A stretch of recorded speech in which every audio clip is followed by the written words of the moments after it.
I just got three things to say. God bless our troops, God bless America, and gentlemen, start your engine!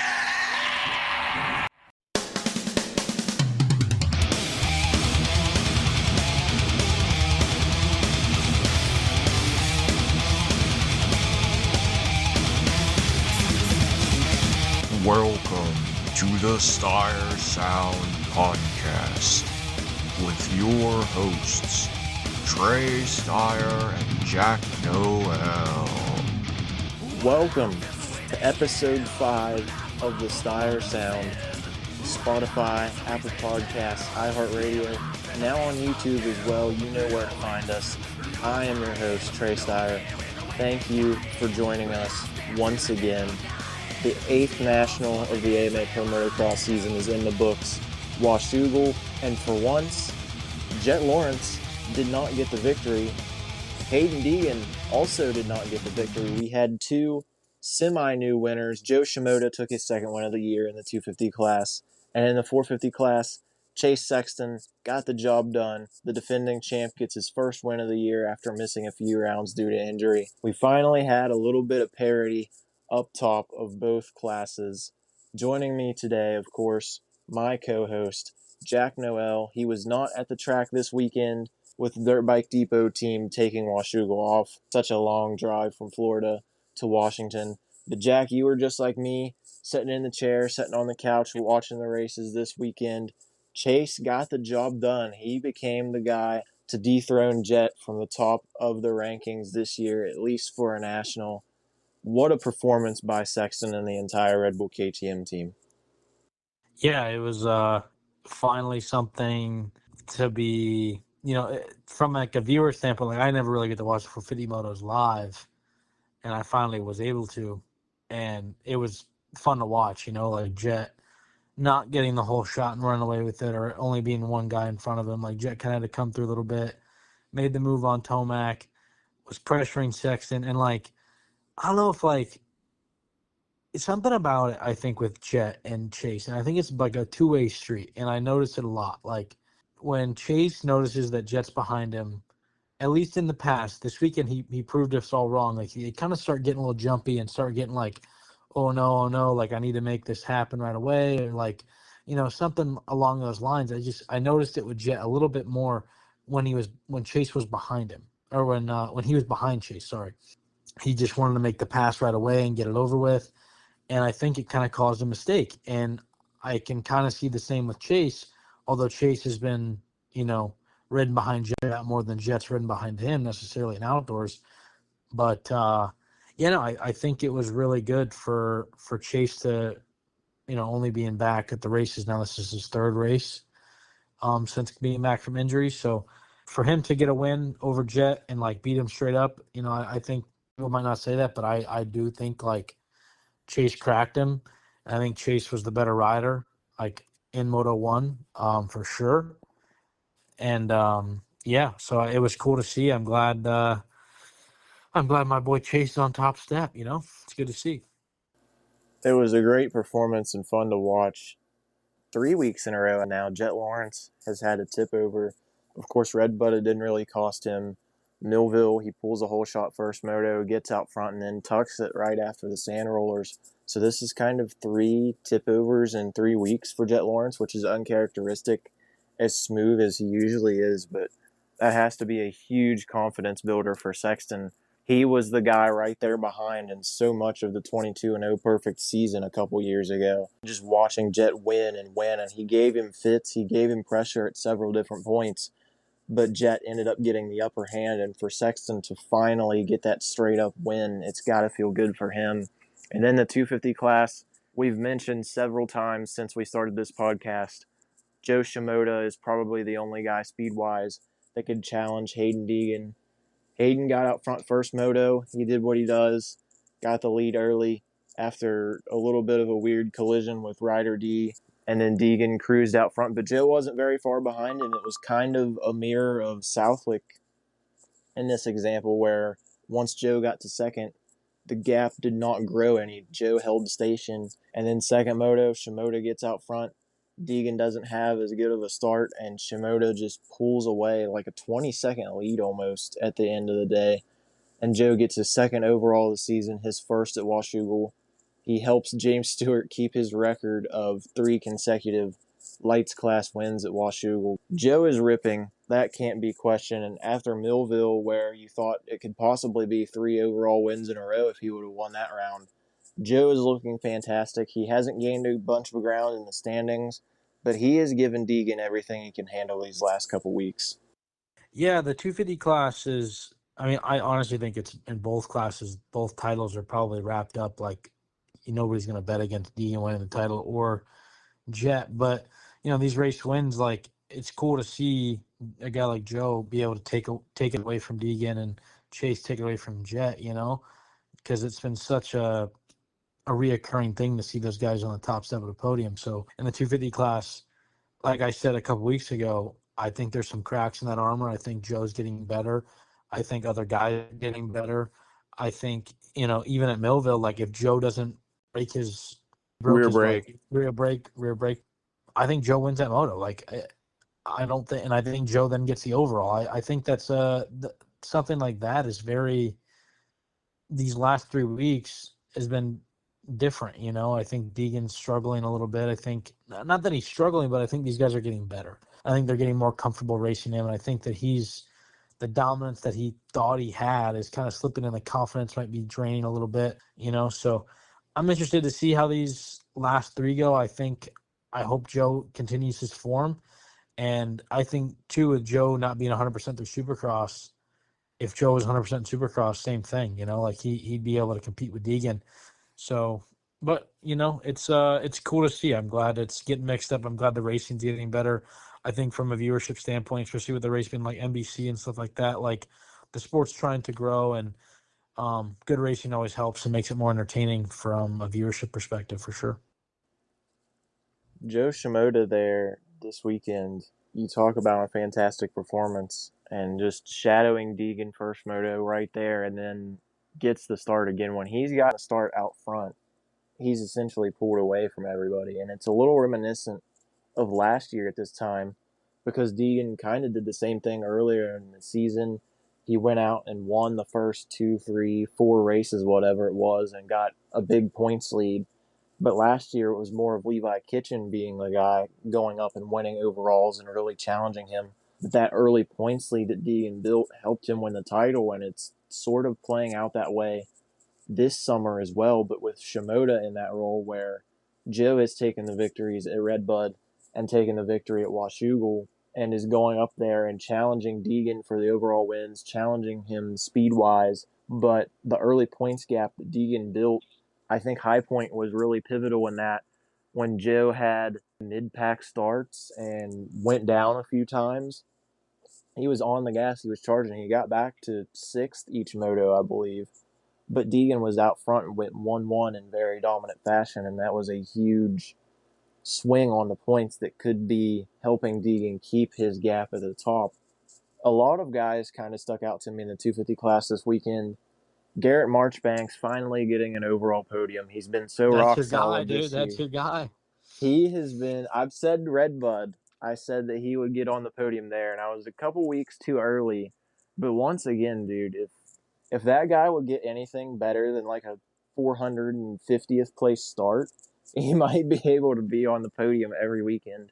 His speed has been great. He was fastest qualifier actually at Washougal, which second time in his career, I believe. So congratulations to him. Dylan Schwartz, it's another summer Schwartz, man. He is ripping, and that's another guy. If you could give Marchbanks and Schwartz top 10 starts every weekend, I feel like those 2 guys would be dangerous. But 4th place in the first moto, the Bar X Yamaha team has to be stoked. Dylan has been ripping this summer. He was top 5 qualifying at Redbud, 2nd overall in qualifying at Washougal. He was 3rd probably 20, 25 minutes of the first moto. Garrett ended up getting around him, and then, what do you know, first lap, Schwartz was like 23rd or something, second moto. He climbed up to 11th, I think. 6th overall, which is still a great result. But those 2 guys, fantastic races at Washougal, and they proved that if they can get a decent start in the first moto, they were up there and contending really well. Yeah, those guys, I think it's honestly the case for everybody. Not everybody, but like the guys that have kind of sniffed the podium before, like a Kitchen or like a Vial or, even like a Juju Bomer or anybody really. Like if those guys can get a good start, they can ride up front. They can be fast and they can be, close to the podium or on the podium. And that's, I feel like that's the way even the 450 class is too. I mean, it's a little bit different. I feel like with obviously Chase, Jett, it's more or less for like the win. But in the 250 class, I think if those guys can get a good start and be up front and run that pace, it's so much easier to get on the podium than coming from 10th. You have to really be second to 2 seconds a lot faster than the guy in front of you all the time. And you have to really be the best guy on the track to push through the pack compared to if you're, half a second faster than the guy behind you, you're able to keep the gap, growing the gap, and then you're able to kind of stay where you're at, maybe make a pass or two, and then you're on the podium, similar to what Marchbanks did this past weekend. So it's all those guys, I think outside of Deegan and Joe, that are inside that top 10 have the ability to podium. They just have to be able to get a good start and put it together for 35 minutes. I agree with you there in the point where there are so many guys that could be at that level. Vial, Kitchen, obviously Shimoda's kind of broken away from that pack, but Seth Hamaker has had some really good rides this year. Nickel Harrop has been performing well as of late. I said he would get third at Washougal because of his recent form. He was a little bit off of that. Still a good weekend. He rode third like most of the moto though. Like yeah, he was up right there until I'm trying to remember who passed him, but it might have been, was it Deegan that passed him late in the moto? Possibly, because Deegan charged up to second there by the end. Yeah, I think it was Deegan that passed him in Moto 2, and he was running in third for over half the moto. Like, Harrop is a good rider, and then unfortunately went down. But yeah, just to add to the Harrop thing, he was close to the podium, that's for sure. Speaking of Triumph, I gave him a shout out last weekend. He went top 10, now back in the top 5. Austin Forkner, congrats to him. I know it's been a rough season for him, but for him to get back, he looks better. This looks more like the Austin Forkner we were used to seeing for so many years, where he would contend up front, and seeing the confidence and the happiness come back is huge for the guy. He has been through so much, and seeing his name back in the top 5, back in the mix, I'm sure he's stoked on it. I'm sure the Triumph team is stoked on it. And I feel like a lot of fans are happy as well. It honestly was kind of a miracle just to see him back on the track in any position. But for him to come back and to get stronger throughout the year, he's made it through the entire season so far, which is something he hasn't been able to do in the past. And to be climbing up the results later in the season, to get a P5 at Washougal, that is a huge step in the right direction and a confidence booster for a guy who's been up front and is no stranger to running and contending for wins.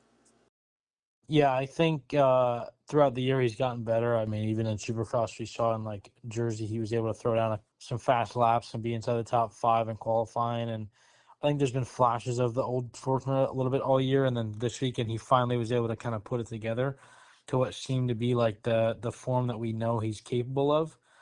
With Forkner, I think it's all like a time game. I think if the goal was to get through the season healthy, he's doing exactly what his goal is, and that's fine, And next season, hopefully, he's able to compete again. I think he could be somebody that is not necessarily forgotten about, but kind of slept on, I guess you could say. When it comes to next year, when we're talking, potential Supercross winners in the 250 class, and stuff like that. So, I mean, it's good to see Forkner kind of coming back into it. I hope he's able to, get a podium and give some more good results. But even if it's top 5s, I think Triumph will be stoked on that. I think he's getting better. He can keep doing that.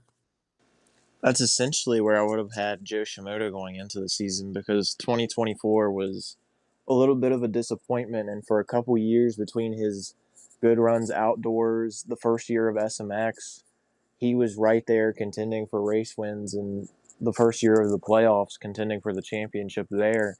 And I feel like there wasn't any talk about Joe this year. It's like, well, Deegan's probably going to win a championship. Vial has to defend. RJ will be back in time to race. And I really didn't feel like I heard anything about Joe. So potentially Forkner getting his stock up a little bit at the end of the season could put himself in contention to surprise. One last person I want to shout out before we start to shift gears in our episode, Mitchell Harrison. I would say that Mitch is probably the most improved guy out of any class this season. Last year was his rookie 450 year, and he made, I think, 6 main events, which is not bad for a rookie year. Getting adjusted, he's a long-time 250 guy before that. But this year, he was a regular Supercross main event guy. I think 13 or 14 out of 17, which is a great number. Outdoors, he's been scoring points pretty much every round. This weekend, top 10 overall. He was top 10 in qualifying. I talked with him a little bit and got some thoughts for my Unsung Heroes piece that's coming out later in the week. But he seems very confident. He was very happy with his qualifying. He's like, man, my best qualifying effort before this was probably a 19th. So for him to go out, I think he was 8th in qualifying or something like that. And then to go top 10 overall in the Motos too. He's been crushing it this season. Been kind of up and down for the PRMX Kawasaki guys, but Mitchell Harrison has been fantastic this year, and not only his best result of the season, but he has now jumped into the top 20 of the SMX standings, and as of now, he would have an automatic playoff berth, which is huge for him and his team. Yeah, Harrison and the whole PRMX team. I mean, I think it's their first season doing the American Outdoors. So, and he had been racing outdoors up in Canada and been, a title contender when he was up there. I think he won the 250 championship, maybe a time or two. I'm not sure exactly, but so it's cool to see a guy like him who kind of like, if you look at his early on career, he's a factory rider. He had a lot of things going for him.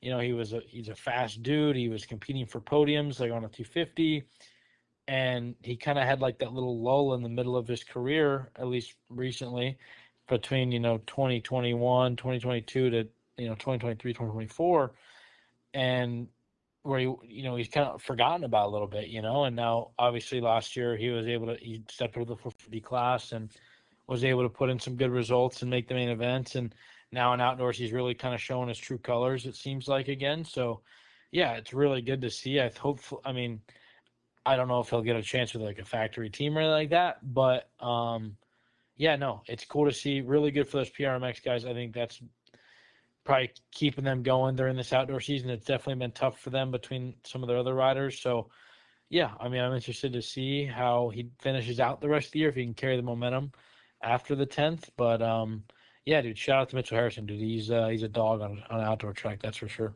The bubble race is going to continue to get crazier and crazier. The beta boys have been bumped out. Harrison and Valentin Guillot are now in the last 2 spots. Plus, you have guys like Cody Shaw, Kerry Koulis right there behind. So I feel like that 16 through 25 range of the 450 class, 250 class as well, honestly, are going to be really competitive.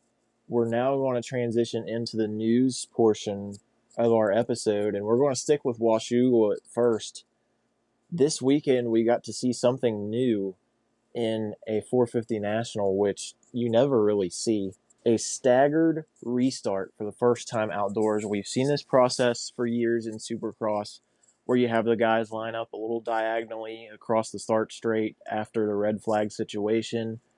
You have the guys restart. There's a white line. They can't pass until they get to that point, but they keep racing. They're lined up in the position from the last completed lap. We saw a staggered restart for the first time outdoors. And the way this one worked, if you weren't able to catch the action, you had everybody line up in their gate. Jett Lawrence was in the far inside gate because he was the race leader. Then you had Hunter Lawrence, Chase X, and Eli Tomac on down the order for the other 37 guys. There was a few guys out. Anton Nordstrom went down. He brought out the red flag conditions. Hopefully Nordstrom is recovering well. He seemed to be in good spirits, at least after the crash. Henry Miller was also already out of the race. Don't know if there was a crash there or a mechanical issue, but you had 38 guys all line up on the start. AMA official John Starling waved the green flag, gave the signal to start, and then ran past every gate one by one, and then they took off. Jett took off, then Hunter, then Chase, everybody following out behind them. What was your viewpoint on this new starting procedure? I think, honestly, it was a pretty good move. I also agree with some people's points. They've been saying, like, man, I'm worried for John Starling's safety. because of all these guys wanting to be hungry and wanting to get on the gas and to get back competing for results. But I feel like it's a good process. We saw a couple years ago, Jason Wygant mentioned on the broadcast, one of the things that potentially brought this up when Hayden Deegan had a huge lead at Budds Creek. Hardy Munoz went down hard, and they restarted the moto very late in the contest, but Deegan went down off the start, and you had a bunch of other guys who were kind of out of contention for the race went up front by the end of that moto. And I joked with the boys in snowboard this weekend. I'm like, I guess we got to thank Hayden Deegan for using Derek Kelly and Talviku as a berm a couple years ago for getting this restart procedure. But what was your viewpoint on the new staggered restart for outdoors? Yeah, I liked it. I think it's definitely, as a rider, I feel like to race 15 minutes and then, you're going like the first 10 minutes is obviously like all gas, no brakes. You kind of settle in after the first 10. You settle in, then you're looking to kind of regain some fuel and then kind of go hard again for the last 5 to 10 minutes. So it's kind of a weird process on how some guys, race their moto. Obviously, everybody's different, but from what I've heard, it's kind of like that, super high intensity first 10 minutes. You kind of settle in for the middle part of the moto, then the end of the moto, you start pushing again. And I liked it. I think it saves the guys energy. I think from having to go from, being balls out for 10 minutes and then you have to do it again, for 30 more minutes, and you've already ridden 15, that's 45 minutes of riding. Like, that's a lot of riding. Like, that's almost two whole motos in one session. It's a lot going on. So it's definitely interesting. Like, I was talking with Chase and Tom and Cullen and those guys today, and Chase was like, yeah, I liked it. Like, it sucks because Chase actually got around Hunter right before the red flag happened, but then they took it from the lap before, which they've always done that. Like, he wasn't like mad about it or anything like that, but at the end of the day, it's like stuff like that you even think about too, like with the rules, like how does it all work? Like, I guess the red flag starts whenever the crash happens, so it's kind of weird. So he said he liked it. I think it's good. I think it's better than riding for an additional 30 minutes on top of a 15, whatever it is. But as you said, like John Starling almost got ran over. I think Chase was one of the first guys to almost, send him back and whatever. It was kind of funny. Like, he's like, I almost hit John, like, as he was coming across. But no, it's good. I think it kind of spaces it out a little bit more than it did before. I think it kind of controls that passing before the white line kind of thing. I think that kind of goes away. And yeah, it'd be cool to see it in Supercross. It'd be a little bit different, obviously, because the start's not as long. But yeah, no, it's definitely something that I'm glad to see outdoors is implemented. I think it definitely is a good safety thing. I think it's good for the riders. It's good for everybody. It makes the race that's already been going on at hand not just get washed away for no reason. So it's definitely a positive. I'm glad outdoors implemented something along those lines to kind of help improve the quality of the whole event, I guess you could say. I think it was a good addition as well, being able to have the fairness. It does suck for a guy like Chase Sexton. I'm sure there are other guys in the pack who might have made a move on somebody during the lap where it was red flag, but at the same time, sometimes the AMA timing and scoring can be a little inconsistent. So I think going back to the last fully completed lap is a very fair process for that. You look at a sport like NASCAR, when they do restarts, they have certain timing loops all around the racetrack, and AMA does to a certain extent, but it seems like their timing and scoring is a little inconsistent from time to time. So to go back to the last completed lap, I feel is the most fair thing they could do. But I think it is a great process. You don't have a full-on gate drop where somebody that could be running fifth could be down in the first turn and back in like 35th. It'll be interesting to see if they keep continuing this process, and if Chase and some of the other riders enjoy it. I feel like this could stick around for a while. We don't typically see a bunch of red flag situations in motocross, and it's something you don't want to see in either series, but to be able to have this now is a great tool. Going over to silly season rumors, there have been a couple reports and tweets in the last week or so that we should cover. Lewis Phillips last Tuesday. I don't know why Lewis decides to break this news on Tuesdays. That's edit day, man. We got our podcast already recorded. It's ready to go, and then bam, Lewis is dropping news on Tuesdays. It seems like that he said from a source he really trusts Tim Gajser to Yamaha. We talked a couple episodes ago that Ducati and Yamaha were his two biggest options and the ones making a move. And I said in that episode, Yamaha really needs a shot in the arm, so to speak, because it has been a decade since they've won a Premier Class MXGP title. They've won 2 between both divisions in the last 10 years, when KTM and Honda, for example, have won so many. And they've really had a struggling year between the 450 guys. Renault, Geertz have been on the ground a lot. Vlandern's been solid, but he's never been a title contender level guy. And then MX2, Beneston has had a few good runs. Elzinga has been okay. Rezialis has been okay, but nothing to write home about for Yamaha. So this is an absolutely huge addition for the Yamaha boys over there, and it's going to be weird seeing Gajser go from that red and white to the black and blue. Yeah, I think Gajser is. I don't know what the whole deal is with the whole Honda team over there. I know he's been there forever, and I think like I said like last week with Tomac leaving Kawasaki and kind of wanting to change and able to kind of revamp his career, could be something similar. I have heard the Yamaha rumors, and they're very strong, and I think it is true. And so, yeah, we'll see. I think it'll be good for him in his career, and I think the Honda team will have a new look next year. I just pulled up the list. Somebody in snowboard sent like a cliff notes of an MXGP silly season podcast to recap. Jeffrey Herlings could be headed to Team Honda HRC as well, which is crazy. You have the 2 guys who have been the most successful riders over an MXGP for a decade, and they've really only stayed with one team throughout their career. You look at Herlings with KTM, Gajser with Honda, and now both of them could be potentially on the move. And honestly, the last big name rider, elite level guy to change teams, I feel like was years ago when Fevra went from Yamaha to Kawasaki.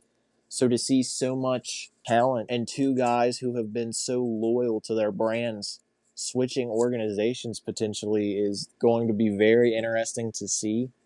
It's going to be a little bit of a shock and a little bit of time to get used to. But Herlings on red is going to be interesting. Obviously, we've talked about the rumors in the past of them trying to make a run at Tom Vial as their second guy. You kind of debunked this a little bit and think he's staying in America. If it can, Well, go ahead.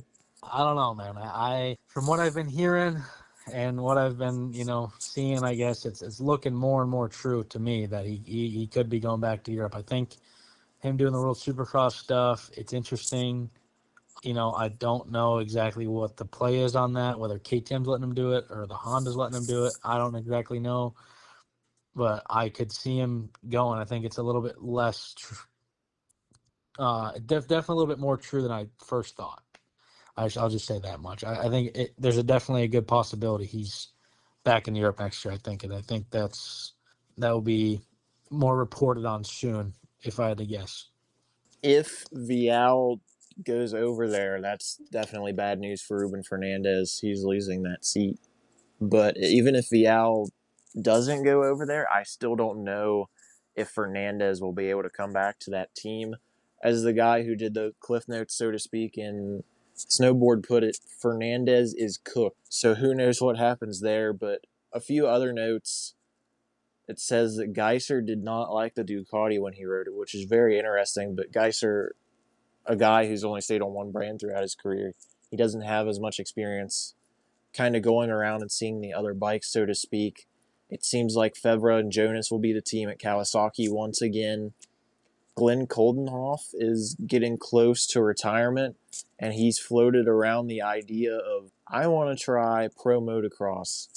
Who knows if that's actually going to happen, but it would be very cool to see him over here. It's hard to tell. Obviously, this is July right now.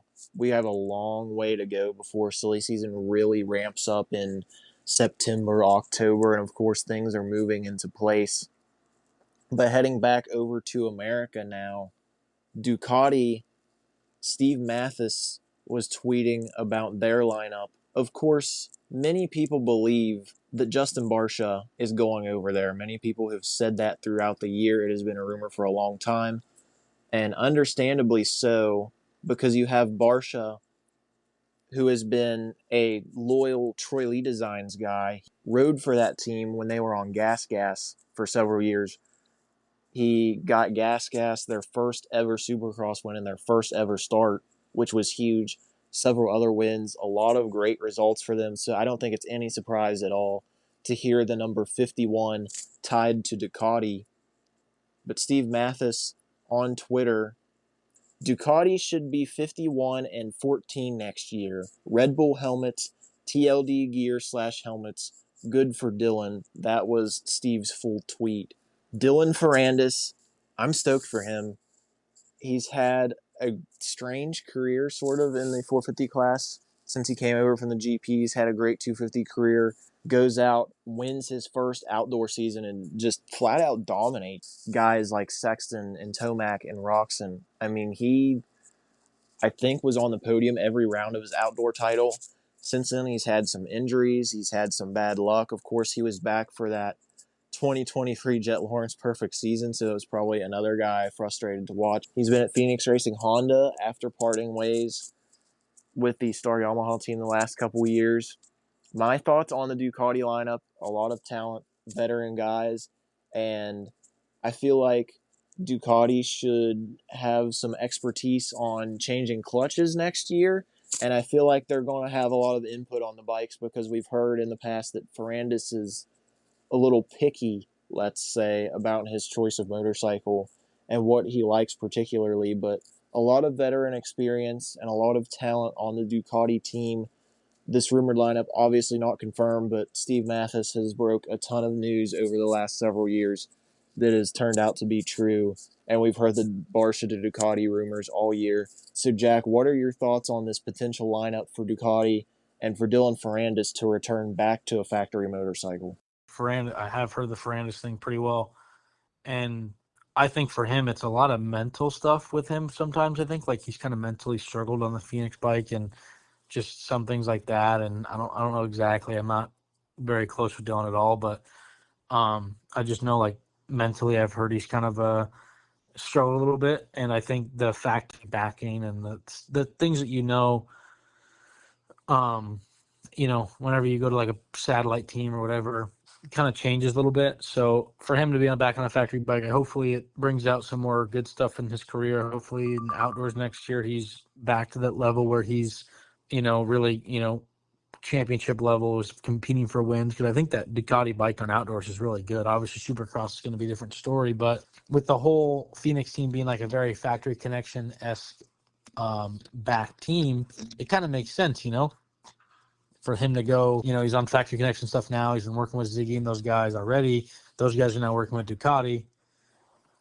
It's, one of those things where it makes a little bit of sense. Even like in the future, because I know Ducati's coming out with a 250, does Phoenix get that 250 program in a sense? You know what I mean? Because it kind of all realms upon that factory connection backing in a sense. So I'd be interested. I mean, I think that's what makes the most sense. I mean, obviously the Ducati has proven it's pretty good, and Carulli looked really good on it when he was here. And yeah, I think it'll be good for Ducati. I think those are two guys that are knowledgeable and veterans of the sport that can compete for podiums and potentially compete for podiums and even wins. And then if Ferrandis is able to find that form again, he could be a contender.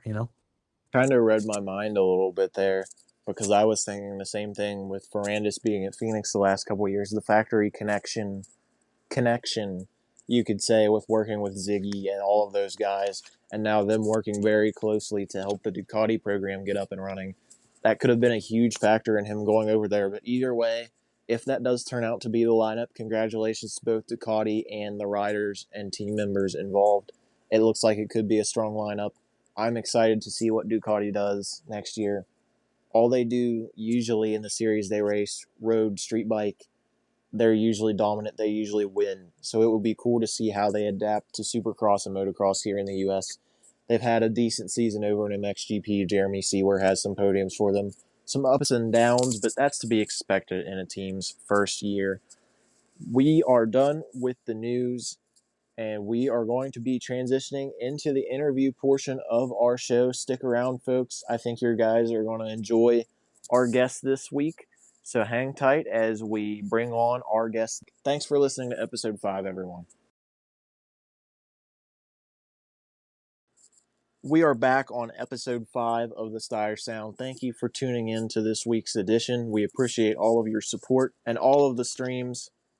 The Loretta Lynn's Amateur National Championship is coming up, one of the most anticipated and beloved races on the calendar, amateurs or pros.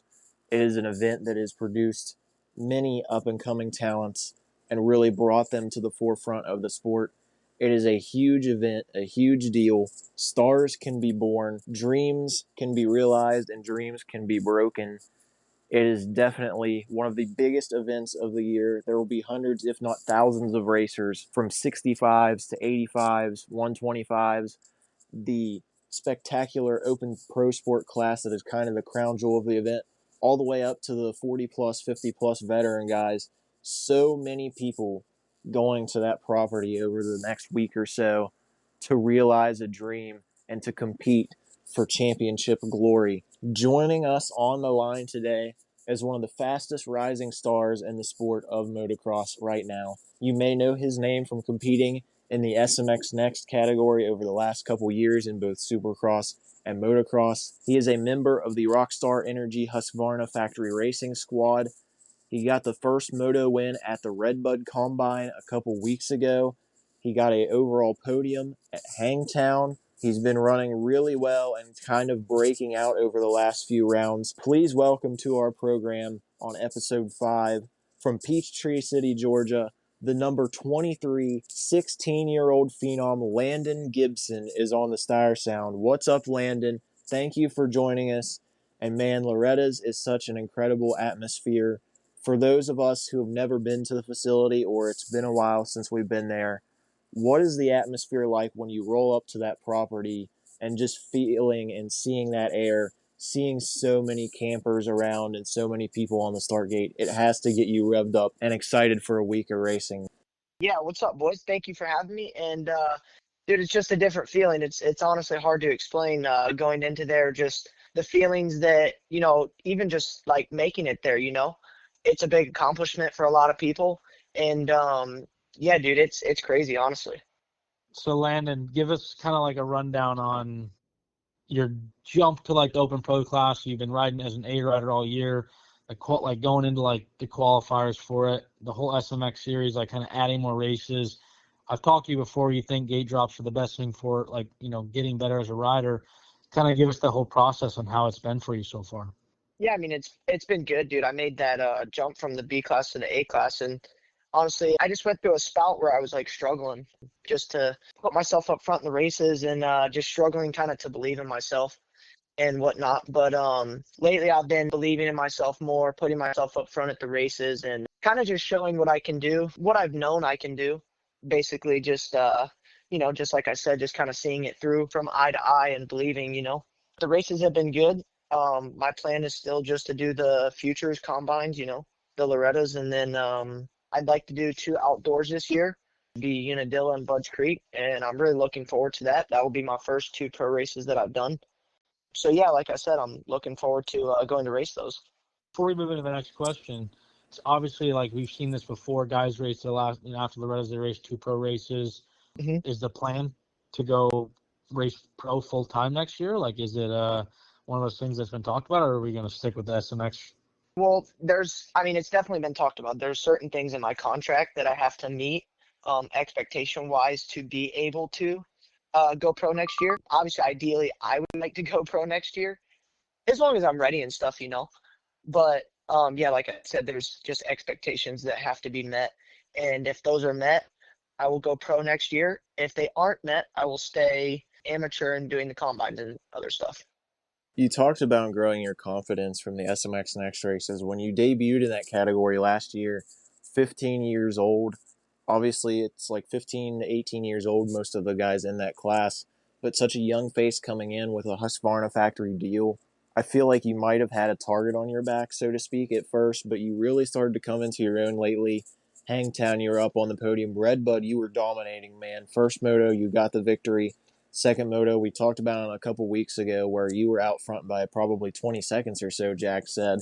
And unfortunately, an issue cost you the win, but it seems like over the last couple rounds, Supercross, you were like a 3 to 5 guy, but when the motocross combine started, you've really blossomed into the fastest guy in the class, it seems like, and you've really grown into a guy that a lot of people are keeping their eye on now. So can you talk a little bit about that confidence growth and using these combines to develop and test yourself against the other guys who are trying to come up and head to the pro ranks as you are? Yeah, well, I just feel like what's helped me the most is like being at training, riding with the pros that I train with at Baker's Factory. Riding with them every day has helped my confidence a lot just because I have been their speed, if not faster than a few of their speeds. And I don't know, I just feel like that helps me just be able to see it through and believe it because I watch them on the weekend and I see where they're running. I see what the places they're getting in. And I think, well, if they're getting there, then I should be able to dominate these combines. There should be no doubt that I dominate them. And I feel like last year at Ironman, I raced. I was 15. I was going into the combine, and I had obviously high expectations, but I just feel like my expectations didn't meet my beliefs in what I believed in that I could do. And I think that's mainly what held me back. I did not also like my setup last year. I found a new setup this year that I really, really like and I'm really comfortable on. So that's a big part too. But I mean, like I said, just the confidence and believing and just seeing it through is really what's helped me the most. And I feel like the combines and futures are great for it because you're able to race against a bunch of good guys. And, like they give us 30-minute motos at the combines and they give us pretty much a bunch of practices in Supercross and a good race. And I think it's good. So you talked a little bit about the Baker's Factory and training out there. Obviously, guys like Malcolm Stewart, Aaron Plessinger, RJ Hampshire, Casey, and Chase, and all those guys. Like, I know Chase talks to you quite a bit, and you guys are pretty, cool with each other and whatnot. Like, have you talked to me about like some stuff you've been able to learn from those guys, just being able to see how they work and how they kind of treat a practice day compared to whenever you weren't there doing like on your own? Yeah, I feel like honestly Chase has helped me the most. Me and him are we get along well. We're good buddies. If like he obviously can see if I'm struggling on something a day, and typically he's the first one to like really help me. Like if I need help in a corner or something that I'm just not hitting right or don't feel comfortable with, he's the first one to either be like, "Hey, watch me do it," and then try to example this, and then he'll pull off and he'll wait for me to go do it, and then he'll watch and he'll be like, "Yeah, well, you're just not doing this." Or sometimes he'll just be like, get in behind me and try to do the same thing that I do. And I feel like that's just a big advantage. The best dude, pretty much the best dude in the world is helping me get better and get faster. For sure.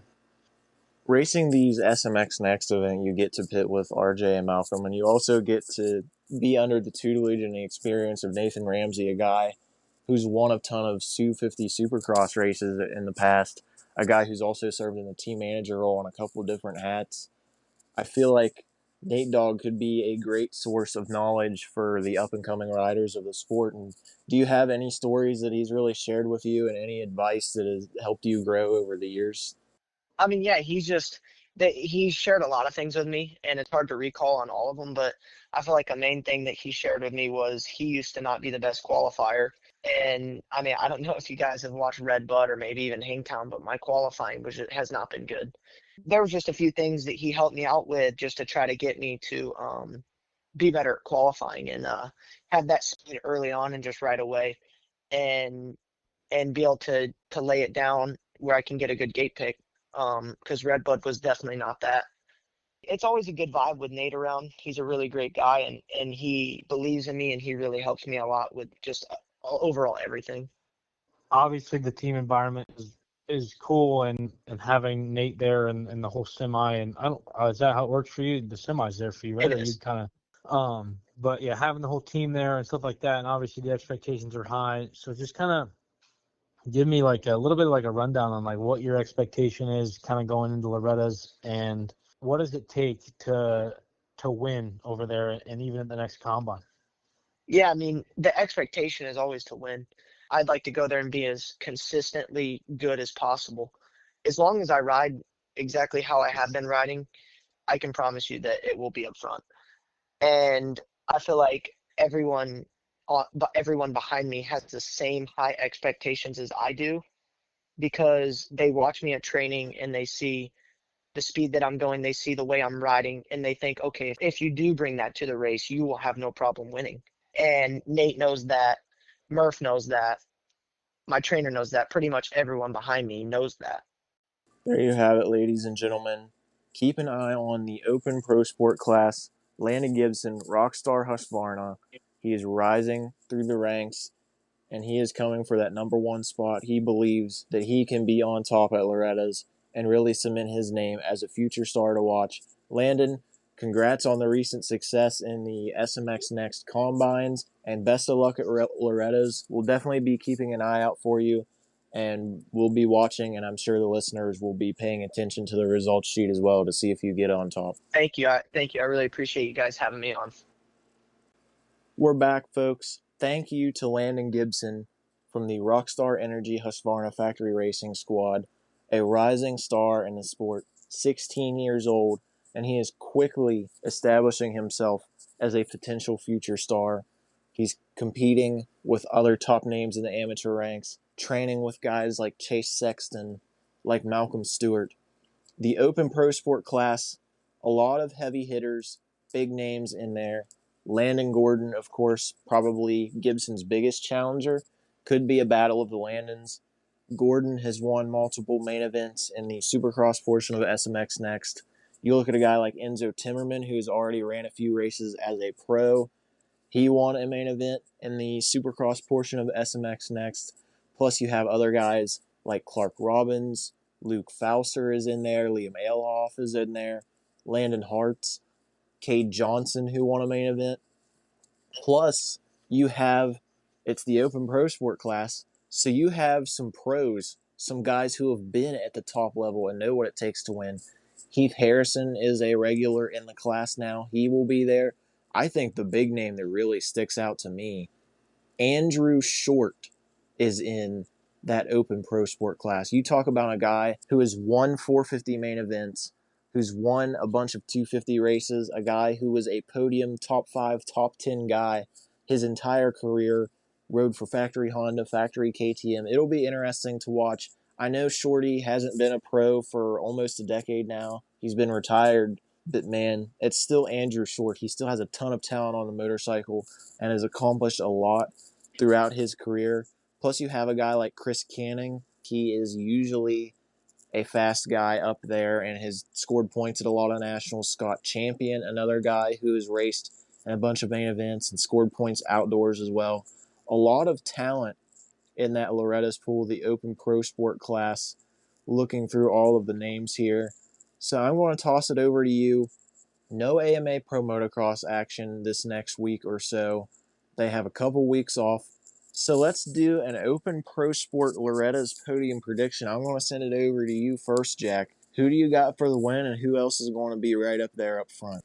So the biggest thing about like Loretta's, right? It's all about this consistency and how good you can be over the course of 3 motos. And I think everybody's gonna kind of have a moto where they definitely aren't the best. And I think for like guys like Timmerman, Landon Gibson, Landon Gordon, those guys, like I think whoever can, if you can be inside the top 3 every single race and be inside the top 3 in one moto, win a moto, and be inside the top 5 in the next moto, you have a good chance of being the champion and walking away with the national title. So I think that's what it's going to take. And I think the most consistent guy I've seen is bearing, bike issues, obviously, has been Landon Gibson. I think that he's going to be the guy. I think if he can continue with the way his starts have been and how good they've been and run up front right away, especially in the 250 in the pro sport class, it'll be tough to beat a guy like him if he can start up front.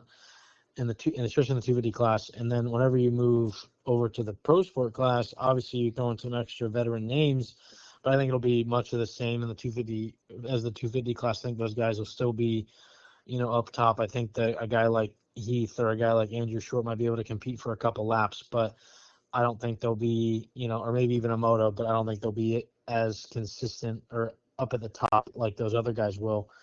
I don't know. I think my top three for the 250 Pro Sport, I'm going to go Gibson, I'm going to go Enzo Timmerman, and then I'm going to go Landon Gordon for third. I think Timmerman had a great weekend this past weekend at Washougal. He went like 13-14 for 13th overall or something like that, which is pretty impressive.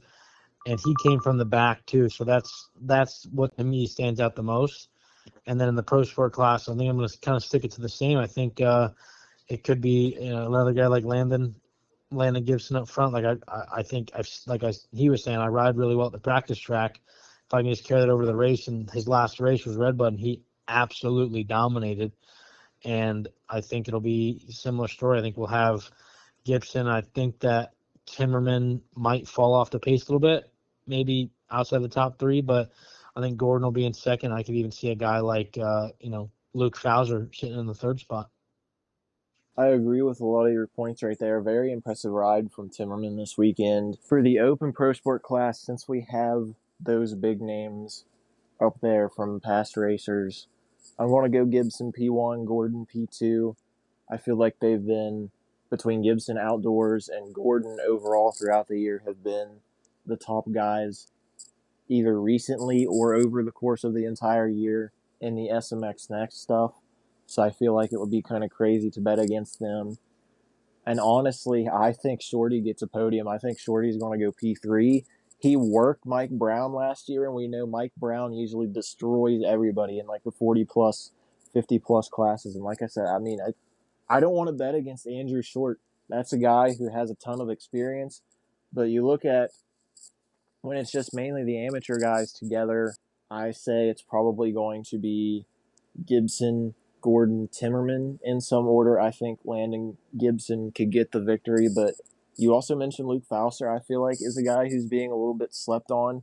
He was second overall at the Redbud Combine. Clark Robbins is a guy who's usually fairly consistent in that kind of fifth place range. And realistically, if he goes like 5.54 or something, he could probably get a second or third overall out of that. Consistency is a huge key to winning Loretta's. But I got Landon Gibson at the top of both classes too, not just because we interviewed the guy, but he has been ripping outdoors. And the only guy that's really beat him straight up in a moto of the SMX Next Combines was Caden Minier, who went pro right after the Hangtown Combine. I think Gibson's numbers and Gibson's success over the summer carries into Loretta's. And speaking of podium predictions, we're going to give you a double dose of them. Just because we have no AMA racing doesn't mean we don't have any racing, period, because we have the MXGP of the Czech Republic, Loket, a track that has been on the calendar for many years. Last time out, we talked about it in Finland last week. Lucas Kunin, a very dominant performance. He has closed the points lead down to about 15. Roman Fevra still holding the red plate. I'll start off with you, and you can do both classes for the MXGP side of things. We're going to talk more about that series next week. But who are your podium predictions for the Czech Republic? Who do you think is going to be up there contending for the win at this event? So obviously last weekend, Kaida Wolf kind of stamped his name in the GP of Finland, and I think it's going to be much of the same. I think the Wolf is kind of getting into his form a little bit. Obviously, it's taking him a little longer than we all expected. But I think the Wolf will be really good. I think he's going to have a good chance of winning, even going 1-1. And then I see a guy like Adamo or even like a Langenfelder kind of in the second place spot as long as they can stay on the bike. And then I'm going to throw a little wild card. And I think Guillaume Ferez is going to come in third this weekend. That's my guy. He's been riding good. This is a track I know he likes. So yeah, I think I'm going to go that for my top three in the GPs in the 250 class. In the MXGP category, I think I'm going to stick with Kunin, man. I think he's, the best guy right now in the 450 class, and I think that there's nobody else really has shown much when he's kind of on his game. And I mean, Feb has been good, but it's been kind of the Roman Feb and Kunin show for say, and I think Feb will probably get second. That third spot's kind of up in the air. It's very interesting. It's kind of like the 250 class here, right? There's a lot of guys that you could see being on the podium, a lot of guys that are good. I know Vlanderen got his first podium of his career last weekend, I'm pretty sure. And yeah, I mean, I could see a guy even like Hurley's getting up on the. Oh, well, Hurley was out. Just kidding. I could see. I'm gonna go bold here. I'm gonna say Ruben Fernandez gets on the podium in Oh, the GPs. I don't know a ton about the GPs. I watched the races. I watched the highlights, I guess you could say. But he had a good first moto last weekend. Wasn't the best, but I think he could be good at a track like this. I think I got two Spaniards in third for both classes. we talked earlier, too, that Fernandez could be riding for his future. He might be out of a factory seat, so he has a lot to prove going into the weekend. I like that pick. I'll go with my MX2 predictions. I'll go DeWolf for first. He won at the Czech Republic a year ago. He's starting to find his rhythm, and I think he's really trying to kick this title defense into gear. Getting toward the later stages, Langenfelder has a good lead, but DeWolf is coming on strong. And I don't think anybody in that 250 class, when everybody is at their peak form, I don't know if anybody is hungry like DeWolf. So he gets P1. I'll go Langenfelder P2. He had a bad round in Finland. Bad being like 5-6 or so, but not a bad round. And in P3, I think I'm going to switch things up slightly. I think Perez will have a good weekend, but I'm going to go with the other Triumph guy. Camden McClellan has had a good season. I think he could surprise some people and get back on the podium for the overall result. There are so many guys you could pick for that spot, honestly, between Adamo, Sasha Kunin, Benestant, Perez, McClellan. There are a lot of guys in contention for that, but I'm going to go with Camden McClellan from South Africa for Triumph. And in the 450 class, yeah, I'm going to go Lucas Kunin if ever I want to. Like Jack said, it's honestly like the 250 class over here in America, where you have Deegan and Shimoda pretty much as the 1-2 guys, concrete. Same way over there. Kunin, then Fevre. Then for my third place guy, that's a very hard one to pick because there's so many guys it could be. But I think I'm just going to go with the guy who's been kind of the third best guy overall throughout the season. Glenn Coldenhoff puts Fantic back up on the podium. I thought about picking Seawer. All the Ducati talk and Ducati hype. He's been up there a couple times this year. But I'm going to go with the Hoff and keep it simple. He puts Fantic back up on the podium. Ladies and gentlemen, this has been episode 5 of the Stire Sound, recapping Washougal. Jett Lawrence and Hayden Deegan did not get the victory. Chase Sexton and Joe Shimoda, congratulations to them for their performances. Great days for both of those guys and for their teams. We talked a little bit about Loretta's. We got to chat with Landon Gibson a little bit, fresh off the heels of a breakout performance at the Redbud SMX Next event. Thank you to Landon for joining us. And we just picked our podium predictions for Loretta's and the MXGP of the Czech Republic. Hopefully it goes a little better than the last couple podium predictions we've done because we've been kind of hit or miss. But Jack, are there any last thoughts before we wrap up today's episode? No, man, I'm just glad to talk about somebody other than Jett and Deegan winning a race right now. I think that's always fun. Hopefully the last three bring us some good racing, and hopefully during the off week we can talk some more Lorettas and talk some GP talk while we're on the break. Yeah, stick around. Episode 6 next week. Probably going to be a lot of MXGP discussion, some AMA discussion as well. We're going to kind of go back and forth across the pond. I plan on bringing in Edward Heather from Dirt Hub UK so we can really chat and get both sides of the pond. He's been over there. He will be in the Czech Republic this weekend checking out the action. He's been to several rounds this year. We can each give our sides, our takes of what we've noticed throughout the year, and then possibly get into a little bit of debate about the Motocross of Nations, who lines up for Team USA, who lines up for Team Netherlands, Team Australia, Team France, on down the line. Get into a little bit of discussion about that.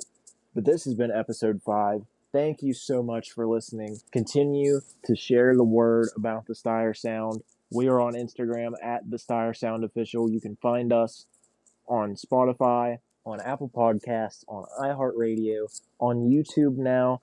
There is also a sub-series of sort on our Spotify and Apple Podcasts and so on page where I and my Unsung Heroes series have conducted audio interviews in the past.